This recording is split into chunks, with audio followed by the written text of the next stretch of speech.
21번, 25번 지문 됐죠? 이 지문이 조금 이제 학생들이 어렵다고 느끼는 학생들이 좀 있을 겁니다. 이건 지문 전체의 구조를 보면 미리 선생님이 얘기해 줄게. 이걸 예습한 사람들은 이렇게 느껴야 돼. 분명히 스크린 쿼터제를 만들었어요. 알았죠? 근데 스크린 쿼터제는 어떻게 보면 직업 선택의 자유를 침해하는 거예요. 무슨 말인지 이해됐죠? 또 하나 직업 수행의 자유를 침해하는 거야. 그래도 스크린 쿼터제는 타당하다, 타당하지 않다. 그걸 쓴 게 바로 이 지문이라고 생각하시면 돼요. 알았죠? 첫 번째 줄 스크린 쿼터제 동그라미 쳐놓으세요. 많이 들어봤죠? 많이 들어봤죠? 우리나라 아직도 이거 있어요, 없어요? 있습니다. 스크린 쿼터제 있어요. 알았죠? 그러니까 결국 이제 나 봐봐, 야야. 근데 요즘은 이제 한류 문화, 한류가 이제 이제 한류 문화가 이제 외국으로 이렇게 퍼지잖아. 그러니까 이게 문제가 되는 게 이제 대만 같은 나라에서 한국 드라마가 너무 많이 나오니까 자국의 드라마들이 이제 죽는 거야. 그럼 드라마가 죽는다는 건 어떻게 보면 대만이란 나라의 배우들이 먹고 살기가 힘들어지는 거야, 이제. 맞잖아. 드라마 제작을 안 하니까. 한국 드라마만 좋아하니까. 알았죠? 그래서 결국 이제 대만에선 우리나라 드라마를 상영하는 시간을 딱 제한해 놨다는 것이. 그러니까 우리가 이제 헐리우드 같은 이제 외국 영화를 제한하는 것처럼, 한류 문화도 외국에 갈 때 제한을 받을까 안 받을까? 받는다는 거야. 알았죠? 근데 과연 이 스크린 쿼터제가 과연 정당성이 있느냐야, 법적으로. 그래서 거의 첫 번째 쓴 게 그거야. 스크린 쿼터제란 극장의 연간 상영 일수 가운데 일정 비율을 반드시 한국 영화를 상영하도록 강제하는 자국 영화 의무 상영 제도를 말한다. 끊어버리세요. 여기까지는 뭐 정의한 거고요. 알았죠? 한국에서 스크린 쿼터제가 법제화된 것은 1966년으로 거슬러 올라가나 스크린 쿼터제가 실질적으로 관철된 것은 1993년 스크린 쿼터 감시단이 활동하기 시작하면서부터다. 됐죠? 그럼 그 전에는 그 전에는 법이 있었다니 없었다니? 법이 있었다야. 근데 무슨 성이 없었다는 거지? 실효성이 없었다는 거지. 알았죠? 근데 이제 1993년에 감시단이 만들어지면서 그때부터 이제 실효성을 갖는 거야. 됐죠? 2006년에는 제정된 현행 영화 및 비디오물의 진행에 관한 법률 및 동법 시행령에 따르면 극장 경영자는 연간 상영 일수의 5분의 1 이상 한국 영화를 상영해야 한다. 이게 바로 스크린 쿼터제다. 됐죠? 그래서 스크린 쿼터제가 시행되는 경우에도 극장 경영자가 한국 영화를 상영하고 싶다면 문제가 될 것이 없지만 그가 외국 영화를 상영하고 싶은 경우에는 가로 묶으세요. 자신의 자유로운 의사에 반하는 문제. 쉽게 말하면 자기 자유의 제약을 받는다, 안 받는다? 제한을 받는다는 거야. 알았죠? 그래서 자유로운 의사에 반하는 문제가 발생하게 된다. 됐지? 됐지? 여기까지 끊어버리세요. 여기까지가 이제 중심 대상이 뭐라는 걸 알 수 있어요. 됐죠? 스크린 쿼터제다. 뭐 충분히 이건 뭐 많이 들어본 내용이기 때문에 또는 안 들어봤더라도 알았죠? 이게 무슨 말인지는 알 수 있잖아. 이게 결국 스크린 쿼터제는 일정 기간 무슨 영화를 상영해야 된다. 극장 한국 영화를 상영해야 된다. 됐죠? 그 뜻입니다. 근데 밑에 두 번째 문단에 가면 자신이 원하는 영화를 자유롭게 상영할 수 있는 권리는 극장 경영자에게 극장 영업이라는 직업을 자유롭게 수행할 수 있는 권리를 의미하는데 헌법 제15조에 자유롭게 직업을 선택할 수 있는 뭐가 있어요? 뭐가 있어? 그죠? 그러니까 너희들도 여러분 나중에 대학교 졸업하고 나면 무슨 선택의 자유를 가져? 직업 선택의 자유를 가져. 그 다음에 뒤에 선택한 직업을 자유롭게 수행할 수 있는 뭐가 있대? 그죠? 이게 있다는 거야. 그럼 어떻게 보면 봐봐. 어떻게 보면 나 봐. 선생님 봐. 어떻게 보면 스크린 쿼터제는 이 두 가지의 법에 위배되는 거 아니냐. 맞죠? 그죠? 아니 양병철이가 극장을 하는데 자기가 상영하고 싶은 영화를 그냥 상영하면 되는 거 아니냐. 근데 왜 이걸 법으로 제한하냐. 알았죠? 이게 문제야. 그래서 뒤에 포함되는 포괄적 의미의 직업의 자유를 규정한 것이 바로 헌법 제15조입니다. 됐지? 하지만 헌법 제37조 2항에 따르면 직업의 자유는 밑줄과 지금부터 국가안전보장 질서 유지 공공복리와 같은 뒤에 있는 거 되게 뭐죠? 공공의무? 공익정부? 이게 중요한 거예요. 결국 이걸 보장해 줘야 되지만 무슨적 목적이 있으면 그렇죠. 이런 뜻이야. 오케이? 공익적 목적이 있으면 선생님 말 이해됐어? 공익적 목적이 있으면 당연히 이 직업 수행의 자유나 직업 선택의 자유를 제한할 수 있다 없다? 있다. 그럼 나봐. 스크린 쿼터제가 무슨적 목적이 있어야 돼? 그렇지. 공익적 목적이 있어야지. 맞잖아. 그죠? 그래야지 타당한 거지. 공익적 목적이 없는데 스크린 쿼터제를 만들었다. 그럼 어떻게 보면 이건 직업 선택의 자유나 직업 수행의 자유를 제한하는 거야. 됐죠? 그 말입니다. 그래서 공익적 목적을 위해서 필요한 경우에 한해서 법률로서 제한할 수 있다. 스크린 쿼터제는 바로 헌법 제37조 제2항에 기반을 두고 있는데 그렇다면 스크린 쿼터제와 관련된 공익적 목적은 무엇이겠습니까? 영화가 일정한 문화를 표현하고 강한 전달력을 지니는 표현 매체라는 점을 고려할 때 한국 영화의 보호는 문화산업 보호라는 공익적 목적을 가진다 안 가진다? 공익적 목적이 있대 없대? 무슨 산업 보호? 문화산업 보호라는 측면에서 공익적 목적이 있다. 또 하나 경제적 측면에서도 영화 산업의 비중이 계속 커지고 있어 한국 영화를 보호하는 것은 중요한 공익적 목적에 해당한다고 볼 수 있다. 됐죠? 그럼 경제적 측면에서도 공익적 목적이 있다 없다? 이렇게 된 거예요. 이렇게. 그러니까 지문을 선생님이 그랬잖아. 비문학을 잘하려면 지문 하나를 놔두고 내가 그 지문을 요약하는 연습을 자꾸 하셔야 돼. 내가 그랬잖아. 이해를 잘하면 요약을 더 간단하게 할 수 있는 거고 이해가 안 되면 요약하는 내용도 길어질 수밖에 없어. 그러니까 우리가 소설 같은 게 지문이 딱 나왔을 때 이해가 딱 되면 뭐하지? 중요한 단어 딱 몇 개만 딱 떠오르면 전체가 다 뭐돼? 다 이해가 돼서 연결되잖아. 비문학이 그렇게 돼야 되거든. 충분히 할 수 있어. 분명히 선생님 보기엔 9월 모평 끝나고 나서 너희들은 마지막 마무리는 비문학을 해야 돼. 비문학을 해야 돼. 결국 비문학이 다 맞는 게 중요해. 근데 대부분 이과생들 중에는 비문학보다 문학에서 또 틀리는 경우도 있어. 여기 실전 2회를 보면 비문학보다 문학이 조금 더 어려워. 분명히 문학 쪽에 뒤쪽에 알았죠? 우리 백석의 입춘이라는 수필이 하나 나오고 정업사나 제망매가 나오는데 아이들 중에는 제망매가나 정업사 같은 경우는 뭐라고 생각해? 나 아는 작품이야! 라고 생각하고 쉽게 생각하고 딱 접근했다가 문제 풀다가 틀리는 거야. 그러니까 내가 보기엔 본인들이 9월 모평 보고 약점을 정확히 찾아서 남은 기간 동안에 충분히 보완할 수 있어. 충분히 보완해서 알았죠? 나중에 선생님 보기엔 수능 때 내가 지금 수능 전까지 마무리만 잘하면 충분히 1, 2등급 받을 수 있어요. 그러니까 조금만 지금 공부하면서 이런 경우가 있어. 선생님 나는 계속 시험 보면 3등급만 나옵니다. 그래서 변하지 않으니까 참 공부하는 게 힘들어요. 이럴 수도 있지. 변하지 않으니까. 알았죠? 근데 변하게 하려면 공부하는 방법을 올바르게 하는 게 맞다는 거야. 선생님은 양보다는 질이 더 중요하다고 생각하거든. 일단은 지금 만약에 등급이 좋은 학생들 만약 2등급이나 1등급 정도 되면 이때부터는 뭐 하면 돼 그냥? 일정량을 계속 공부하면 돼. 알았죠? 근데 등급이 낮으면 양보다는 질이야. 내가 모르는 걸 자꾸 하나씩 이렇게 어휘력을 더 이렇게 개념어라든지 어휘를 더 쌓는 게 중요한 거지. 문제 풀고 답 맞히는 걸로 해결할 수는 없습니다. 그 밑에 볼까요 이제?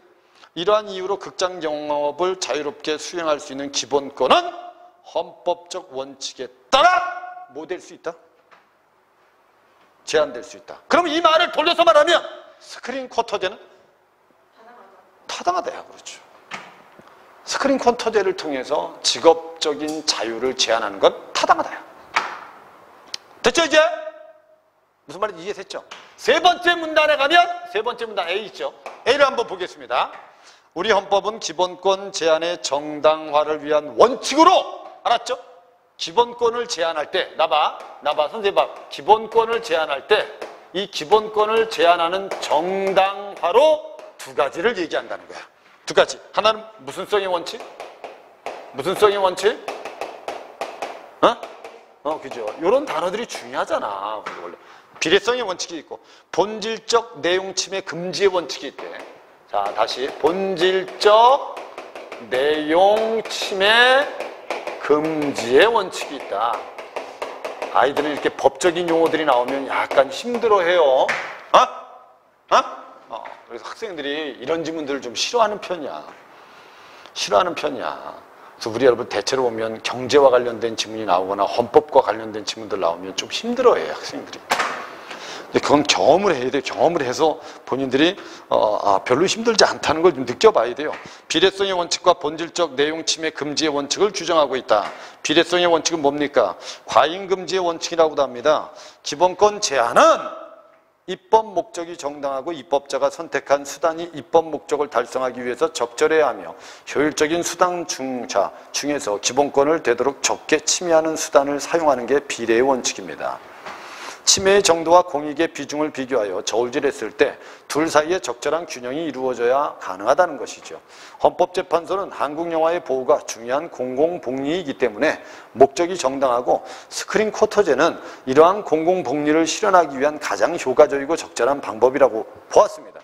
그리고 한국 영화의 연간 의무 상영 일수를 제외한 그 밖의 기간에는 외국 영화 상영이 가능하여 침해가 무슨화되었다?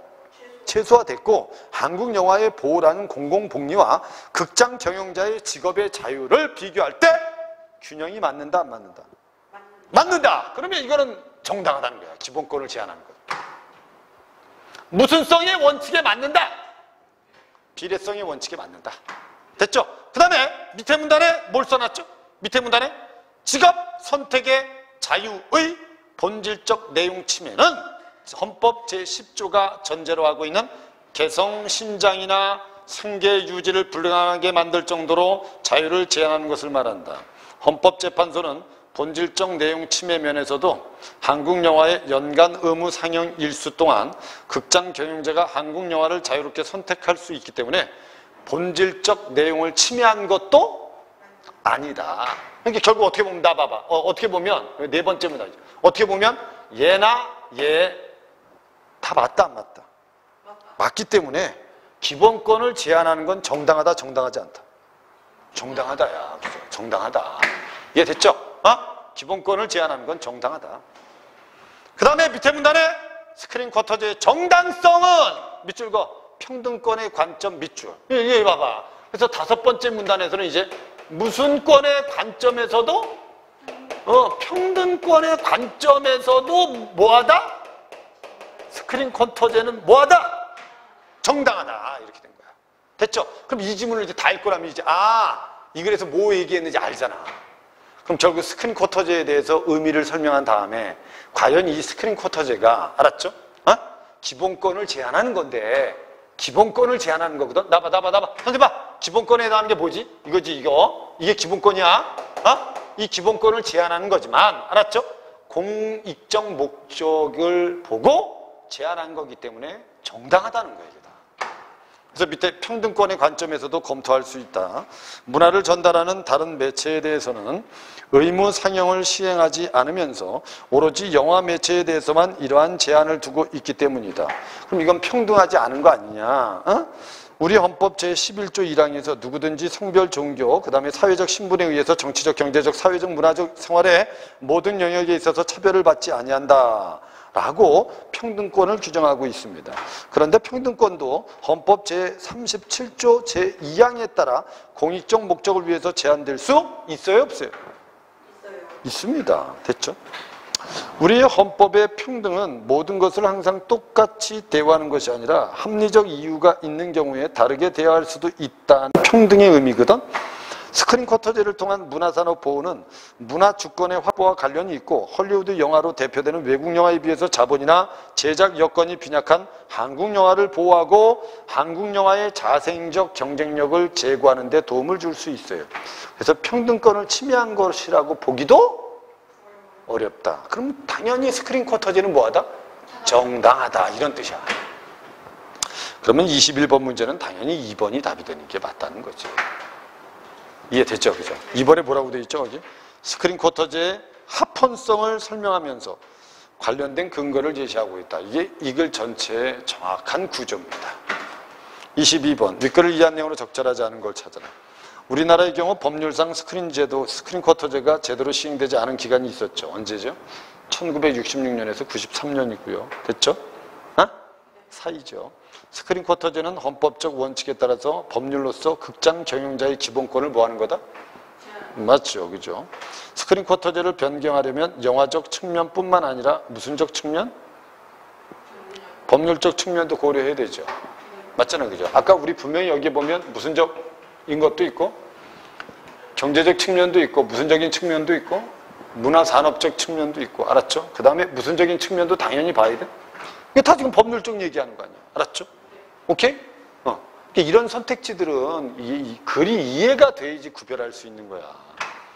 3번에 스크린 쿼터제를 변경하려면 영화적 측면뿐만 아니라 경제적 측면, 법률적 측면도 고려해. 극장 경영자가 자신의 극장에서 연간 80일 동안 한국 영화를 상영했다면 조금 스크린 쿼터제를 위배한 게 아니죠. 그죠? 5분의 1이 넘었잖아요. 그죠? 연간 상영일이 5분의 1이 넘었잖아. 알았죠? 이거는 스크린 쿼터제에 뭐를 어긴 게 아니기 때문에 알았죠? 이거는 제한을 받을 필요가 없다. 근데 5번의 스크린 쿼터제는 밑줄 그어 경제적 시장 법칙의 자율성을 규제하지 않으면서 규제한 거냐 안 한 거냐? 규제한 거지. 규제한 거지. 다시 경제적 시장 법칙의 자율성을 규제하지 않으면서 문화주권을 수호하기 위해서 만들었다는 건 잘못된 거야. 분명히 뭐가 있어요? 규제가 있습니다. 알았죠? 기본권에 대한 제한이 있는 겁니다. 답은 5번이 답이었어요. 23번 문제. A를 읽은 학생들이 헌법재판소의 판례에 대해서 보인 반응으로 적절한 걸 찾아요. A만 보면 돼. A는 무슨 원칙? 비례성의 원칙. 그 다음에 뭐? 본질적인 내용 침해 금지의 원칙이다. 됐죠? 가장 적절한 건 5번이 답이다. 이건 뭐 답이 손들고 있다고 보셔야 됩니다. 그래서 5번에 뭐라고 돼 있어요, 여기? 의무 상영 일수가 공공복리와 직업의 자유 사이의 적절한 균형을 깨지 않았죠. 그 다음에 합리적인 수준에서 결정되었음을 뒷받침하는 것이라고 볼 수 있죠. 됐죠? 답은 5번이 답이다. 그러니까 비례성의 원칙을 정확히 지킨 것이라고 헌법재판소에서 판정을 한 거죠. 됐죠? 됐습니다. 4번 선택지를 보면 연간 의무 상영 일수를 제외한 밑줄 거기 연간 의무 상영 일수를 제외한 기간에 한국 영화 보는 입법 목적을 달성하기 위해 효과적인 방법을 선택한 것으로 볼 수 있다. 말이 안 되잖아. 그죠? 아니 한국 연간 의무 상영 일수를 제외한 기간에 한국 영화 보호란 말은 스크린 쿼터제하고 관련이 없는 겁니다. 그렇죠. 답은 5번이 답입니다. 24번 문제를 틀리는 사람들이 좀 많아요. 특히 24번 문제 4번 선택지를 이해를 잘 못하는 경우가 있습니다. 한번 보겠습니다. 해외 수출 중심의 미국 영화 산업은 타국의 스크린 쿼터제의 철폐와 완화를 요구하지만 미국 이외의 나라에서는 자국 영화의 보호를 위해서 최소한의 장치로 이 제도가 존속된다 안 된다? 존속됐다. 대표적인 나라가 어디다? 파키스탄 또는 프랑스, 일본이다. 이렇게 돼 있어. 파키스탄은 외화 전용 극장과 자국 영화 전용 극장을 구분하고 있으며 외화 전용 극장이라 하더라도 연간 일정 기간 이상 자국 영화를 상영하도록 하고 있다. 프랑스나 일본 등은 방송 쿼터 시스템 및 전용관 제도에 확립되어 있어서 사실상 스크린 쿼터제 기능이 유지된다, 유지되지 않는다. 유지되고 있는 나라다. 이런 뜻이에요. 알았죠? 그 다음에 밑에 나에 보면 2011년 이후에 과거와 달리 한국 영화의 점유율이 50%를 유지하고 있고 한국 영화가 양적 질적으로 수준이 높아졌다는 통계가 있어요. 그래서 한국 영화가 더 이상 스크린 쿼터제라는 보호막에 의지할 필요가 없다는 주장도 있을까 없을까? 있어. 그래서 어떤 사람들은 스크린 쿼터제 폐지하자 라는 사람도 있어. 근데 이제 대부분 이제 영화인들은 대부분 이제 아직은 아니다. 시기상조다. 그래서 뒤에 있는 게 그 말이야. 됐죠? 미국 영화의 거대한 물량 공세나 한국 영화의 구조적인 취약성을 고려할 때 이런 주장이 시기상조라는 의견도 있다. 하지만 이제는 한국 영화를 보호하는 동시에 극장 경영자의 기본권을 보장하는 대안을 모색할 필요도 있다라고 주장하는 사람도 있다는 거야. 어떤 사람은 폐지하자. 아니다. 유지하자. 아니다. 지금부터는 기본권하고, 알았죠? 무슨 권? 기본권. 그 다음에 한국 영화 보호라는 두 가지 측면을 고려해서, 됐죠? 한번 논의할 필요는 있다는 뜻입니다. 1번 선택지는 뭐죠? 스크린 쿼터제의 시행 방법이 국가마다 차이가 있음을 확인할 수 있는 건 보기의 가를 통해서 알 수 있고요. 2번에 국가가 법률로 뒷받침하는 스크린 쿼터제, 국가가 법률로 뒷받침하는 스크린 쿼터제, 여기까지 문제가 없는데 뒤에 있는 거 밑줄 거, 공익 달성에 더욱 효과적임을 알 수 있다? 아니, 스크린 쿼터제가 공익 달성에 더욱 효과적이다 라는 근거는 없습니다. 효과적일 수도 있고 효과적이지 않을 수도 있죠. 않을 수도 있죠. 봐봐. 지금 봐봐요. 아니, 우리나라 영화 점유율이 점점 높아진다면 굳이 스크린 쿼터제를 쓰지 않아도 공익적인 목적을 달성할 수 있어요. 맞죠? 그러니까 꼭 이 스크린 쿼터제를 써야만 공익적 목적이 달성되는 건 아니라고 알고 있어야 됩니다. 2번이 답입니다. 3번에 한국 영화의 자생적 경쟁력이 아직 미약하다고 판단한 사람들이 있는 건 나제시문에 있고요. 보기에 나지문에. 그 다음에 4번에 입법 목적을 약화하는 상황의 변화가 스크린 쿼터제의 존속에 영향을 맞죠? 입법 목적을 약화하는 상황의 변화는 뭐죠? 뭐겠어요? 우리나라 영화 점유율이 점점 높아지거나 하면 입법 목적에 안 맞는 상황이 만들어진 거야. 그럼 스크린 쿼터제는 뭐 할 수도 있는 거예요? 그지? 폐지할 수도 있는 거예요. 됐죠? 5번에 외국 영화에 대해서 자국 영화 산업을 보호하려는 움직임은 우리나라뿐만 아니라 다른 나라도 있었다는 건 가를 통해서 알 수 있다. 됐죠? 들어온겨. 25번 문제. 무슨적 의미를 묻는 거예요, 이거? 문맥을 고려할 때 기역 미음에 대한 설명으로 적절하지 않은 걸 찾으랍니다. 알았죠? 문맥을 보라는 거야, 문맥을. 기역은 거슬러 올라가나 이렇게 돼 있잖아. 거슬러 올라가나. 스크린 쿼터제가 실질적으로 관철된 것은 1993년이다. 알았죠? 그럼 뭐 할 필요 없다? 뭐 할 필요 없다? 스크린 쿼터제를 해당 연도까지 밑줄 거 소급하여 적용할 수 있다는 거 말이 안 돼요. 소급할 필요가 없습니다. 소급이란 단어는 동그라미 쳐놓으세요. 소급이 무슨 뜻입니까? 소급이 무슨 뜻이죠? 밑에 써놓으세요. 과거에까지 거슬러 올라가서 영향을 미치게 하다 이 뜻입니다. 과거에까지 거슬러 올라가서 영향을 미치게 하다. 됐죠? 우리가 1966년까지 거슬러 올라갈 필요는 없다. 알았죠? 답은 그래서 1번이 답이 되는 게 맞습니다. 이해됐죠?